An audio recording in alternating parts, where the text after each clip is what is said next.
Our last and final posting in Asia was in the best. It was Malaysia.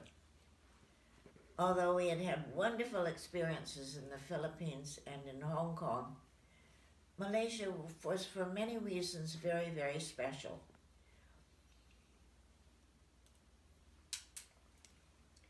We were there a total of 5.5 years. And during that time, all of the children had schooling finally, even Alan, even though it was only sort of play school. And we lived in 2 different houses. The first one was in an area called Jalan Kenny Renda, and it was a big house on stilts. And there will be pictures at the end which you can see. And it was sort of overlooked a big Canyon, a big canyon, which swooped down to a middle and then rose up again on the other side, and then far away there were distant houses. Why was it on stilts? It was above ground level, a good part of it. Only the top level, the entrance level, was on ground level, and almost everything else was on stilts. The house itself was 3 floors. There was the entrance top level, there was the middle level, where there were bedrooms, and there was the lower level, where we had a very small family room, a very small bedroom, and the tiniest bath that Harry and I ever had to share. 2 people could not go in the bath at the same time and walk around. Bathroom, that is. The first order of business, of course, was getting the children established. And after, Don said it was 6 weeks that we stayed at the hotel in downtown Kuala Lumpur. And maybe he's right. He's got a pretty good memory for this part of his life.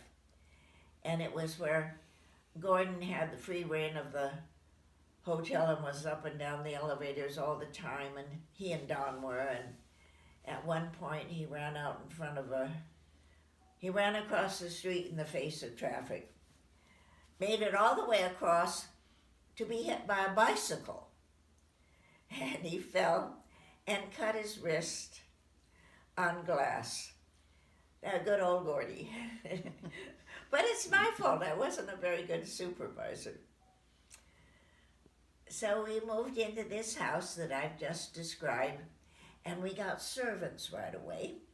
We had a cook, Ayin, and a housemaid called Mary.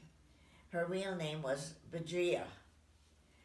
And Ayin and Mary had 2 children, and one of them was just a little older than Gordon.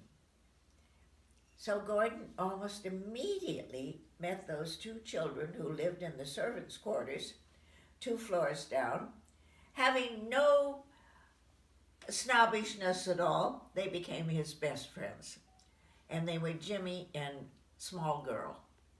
And sometimes we called them Big Girl and Small, well, she was Small Girl. And the house was wonderful for the children.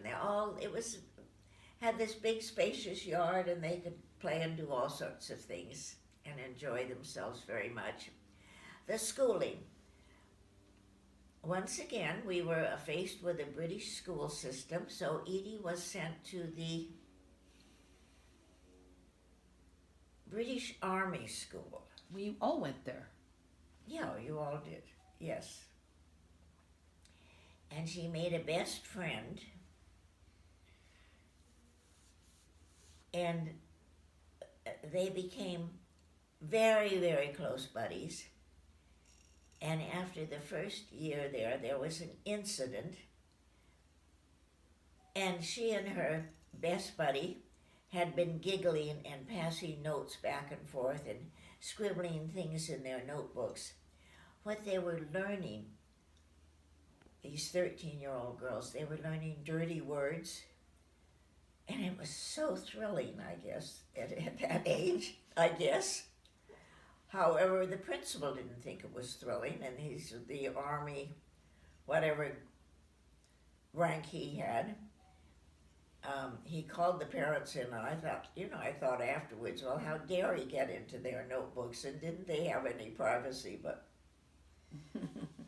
this was the British system, and he was the principal, and so the upshot was that poor guy, the brother of Edie's close friend, he was the one that took the punishment because he had been telling them all these naughty things that little girls shouldn't learn. So this is an older brother? Probably a year older, so he Okay. got a caning. Oh, too bad. Yeah. And we decided at that point that Edie should go away to school. So we sent her to Chateaubriand in Lausanne. And we took her down to Singapore. Oh, before that, during this year that she had been with us in KL, she had piano lessons with Jovita Sen. And Jovita was a wonderful piano teacher who eventually taught Edie, Don, and Kathleen. Taught them all piano. And Edie progressed marvelously, and Don progressed marvelously, and Kathleen did very well. I don't think I did very well. You learned all the basics. You did. You learned noting. You learned notes. Mm-hmm. You got a basics in music education. Which Yeah. serves her well as a cellist. I never had the flair that Don and Edie did. That's right. Not for piano. No. You did for cello. Yes. So we went down, Edie, Kathleen, and I, to Singapore, where we were going to send Edie off to Chateaubriand, and I have no idea why I didn't go with her. Stupid. Well, I think it was because Jovita Sen was going anyway, because her husband was Swiss, and she was going back to their home in Switzerland, and she volunteered to take Edie, and well, it seemed so easy. Why should I bother to go? It was so unfortunate. I didn't get to settle her in and tell her how much we were going to miss her and how I hope she'd do well and all those things that you hope will. And of course, poor Edie, her first 6 months at Chateaubriand, she was desperately homesick. And really it was hard for her. Another new school, another new language to learn. She learned British English, now she had to learn French. But before they set off for Switzerland, there was a split up that had been coming all this time. There was a great deal of unrest between Singapore and Malaya, north of Johor Bahru, which was sort of a dividing line in the country. Singapore being an island, and then north of that, all the rest of Malaya. It had been one unit under the British rule for hundreds of years. The Chinese were very dominant in Singapore, as were the Indians. And the Malays were dominant in the rest of the country and more or less ran local government and had those skills and left all the business skills to the Chinese. But it wasn't working. So they were going to have this separation. And the separation was to occur at the exact date that Edie and Jovita were leaving for Switzerland. And the upshot was that when we got to Singapore, there was a curfew, and we couldn't leave the apartment, except on emergency to catch an airplane. So we couldn't even go to the airport to see her off. And and she left all by herself. And the first Christmas I should have brought her back home, but I didn't, and I'll never know why. I think it had something to do with money. And I didn't realize at that time that we had plenty of money. I didn't realize that for a long time. But that's sort of an aside. That's another story. Anyway, we left Edie there for a whole school year. And when she came back for the summer, the first summer of her return, her best friend had moved on. You know how best friends fall out? Well, the best friend no longer wanted to have anything to do with her. So once again, sort of, there she was. But it was a good summer. We called it, all of us, we called it the Sound of Music summer. That was when the Sound of Music was such a famous musical. And we all went down to the clubs. Once again, we had a membership to the Selangor Golf and Country Club, and I played golf at least 3 times a week, and to the Lake Club, which had the beautiful swimming pool. And we would all go down to the Lake Club, and children would swim and order lunch and have a great time. And if I couldn't go, well, Edie would pick up the phone and call for a taxi, and they'd be taken down on their own, and she would sign chits, and Harry would pay them. It was very independent. We had one home leave when we were living in KL, and we spent that home leave, well, I don't remember, so it doesn't really matter. I'd have to go back and think about where we went, but we did have one home leave, and when we came back, we went to a different house, and the different house was a really lovely house. Oh, the rooms were enormous. Had a beautiful big living room, a beautiful big porch, and all our furniture was sort of, looked small in it. We didn't really have enough furniture to fill it. When I first got back to the States and we bought our first house in Westport, Connecticut, and I saw the living room, I thought, oh, it's so tiny.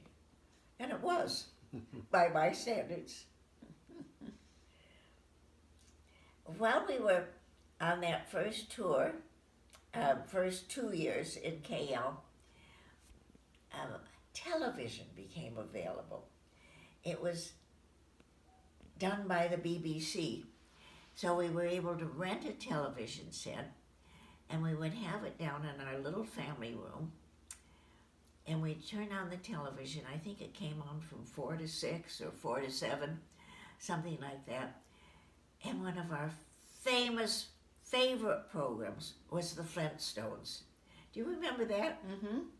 So we would sit there and ooh and ah over television. It was fun for all of us, and the servants came down too and watched. How long did you stay in Malaysia? 5.5 years. We were in Malaysia 5.5 years. And during that time, the second time after home leave, living in a new house, Edie was away at school, and it was decided that the American community would get together and found an American school, which they did. Harry was very instrumental in helping to set it up. He even contacted Adrian Sibilich, who was his brother-in-law, to see if he would like to come and be the first principal. But Sib was much too homebound and had much too much interest in what his children were doing in the States and was not interested. I don't know what Jackie felt about it, but I never heard. But they found a very good principal, and they found very good school teachers. Most of them were American women living in KL who had been school teachers back in the States, and they were all very good and competent. He had children had really wonderful schooling, I think. Mm-hmm. And you wore uniforms. Yeah. And you looked so attractive and well bred, and there was none of this hippie stuff that hadn't started yet. And it was a very nice period. I played badminton with the Queen. How did you get to do that? Well, Harry was the president of the American Club. And because we were on that list, we got invited to all the embassy parties, the national days. And because Malaya became Malaysia and Kuala Lumpur became its capital, it became the capital of a nation state. And so they were embassies, not consulates. And so we got invited to all of the consulate parties. It was great fun. I was known by all the servers, all the journalists who served, all the waiters who served at every party. They would see me coming and automatically present me with my gin and tonic. I was drinking gin then when we got to the party. And the school had prospered, and our social life had prospered. And Hovita and Sammy Sen became very important in our lives. We traveled to Cameron Highlands with them one time, and we stayed in a wonderful little cottage there. It was lovely and cool in the Highlands. There are 2 books written about the Highlands. Have you read either of them? Novels? Novels. I think I have, and I'm trying to remember what the name of the books written about Malaysia.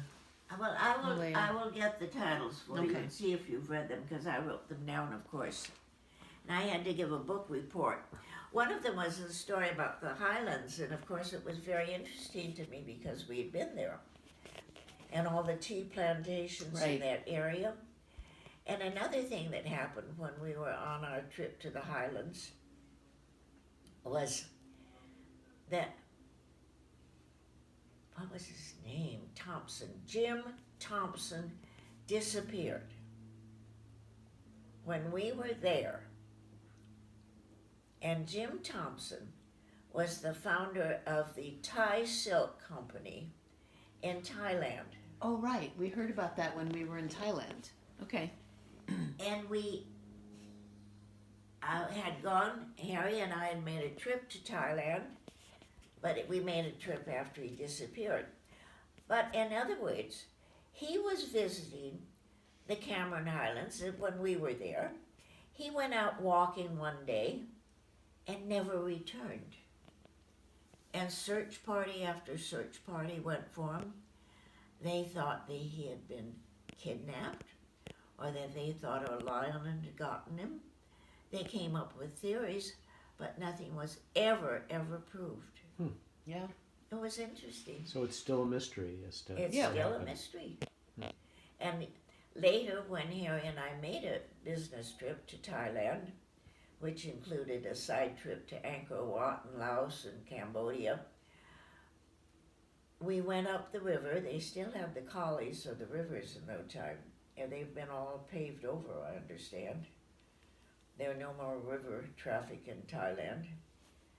So we went up the river, and then we stopped right outside his house, and we went and toured, and we bought Thai silk, and we heard about his disappearance again. And so, what else happened in Kuala Lumpur when we were there? So Kathleen used to go riding. Yes, Mm-hmm. Kathleen went riding, and Don went riding, Mm-hmm. and you had some pretty good lessons, I think. Oh, yes. It was lots of fun. Mm-hmm. We had one Christmas when we all went away someplace, a very selective group of expatriates went away one Christmas. So what were each of the kids most involved with when they were in Kuala Lumpur?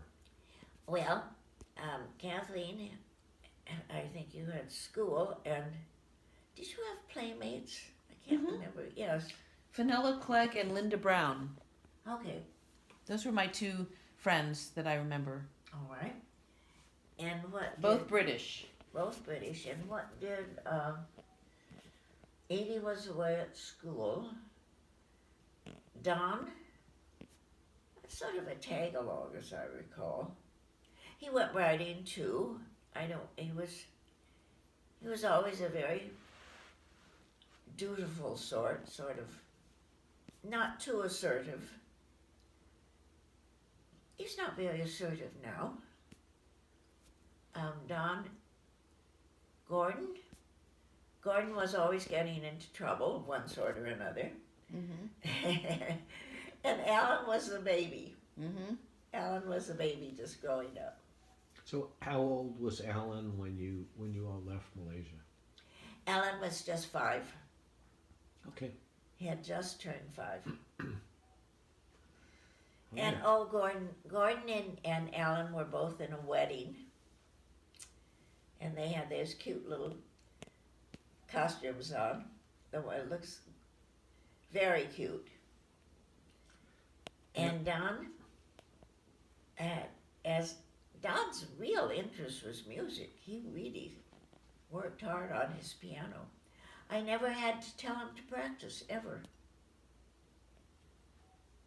So that was his basic accomplishment. And so what happened professionally then that ended the stay in Kuala Lumpur? What happened was that at that period of time, there were a lot of movement in the company, and overseas employees were not as necessary. The bigwigs were beginning to realize that their Chinese and native employees were just as competent to do the work of the highly paid executives. The other thing that happened was that Castro happened, and what's the word for it? He commandeered, he took over all the... Nationalized. What? He nationalized. He nationalized all the oil companies in Cuba, and all those executives were sent home, and they had been highly paid executives, and some of them were senior to Harry, and they had to find places for them. So that's what happened. And so Harry was then called back to the United States? Harry was going to come back to the United States and work in the New York office. Which he did for a few years. Which he did for a few years. Which he did for 4 years. Mm-hmm. Okay. And so how was it moving to Connecticut? Gordon was the one that seemed to feel it the most. We traveled home by way of Alaska, Vancouver, Seattle, and then finally California. And we stayed at home with the families one more time. Harry and I and Gordon and Don drove across the country in our 2-year-old Cadillac. Eldorado, no, it was a Cadillac. It was a great big Cadillac. It's the biggest you could have. And Fran Marshall, who is now Jean's husband, of course, had been the original owner, so he sold the Cadillac to Harry at a very good price, and we drove across country in this gorgeous big car. Reached the East Coast and started looking for a house. And we house hunted for about 3 days. We knew where we didn't want to live. We didn't want to live in Long Island. We didn't, because of the taxes in New York State. We didn't want to live in New Jersey. We wanted to live in Connecticut, which at that time had no state income tax. So we looked exclusively in Connecticut, starting with Greenwich, Darien, where the by that time the Dudleys were living in Darien. We were determined we were to live in Darien, but we couldn't find a house there. Housing was pretty short. And finally, on the fourth day, we had a very knowledgeable real estate lady in Westport who said, to get what you really want, you're going to have to raise your price. You're going to have to go up higher. And Harry said, all right. So we got a house for $73,000. Wow. That nice house on, On Bittersweet on Lane? 3 Bittersweet Lane. Yeah, that was a great house. Yeah. Mm-hmm. And So I think that's just a fabulous, if albeit brief, tour of your 21 years overseas. It's fantastic. Yeah. And we'll at some point go through the photo albums and get some more photos on here. yeah, maybe I can look through them. Maybe tomorrow morning quickly you could Yeah. photograph some. Sure. Let's, So- let's go for now. Let Yes. it go for now. Yeah. Yes. Thank you so much. That Yeah. was very, very interesting. Oh, Yeah, that was a project. I appreciate you doing it again. Yeah.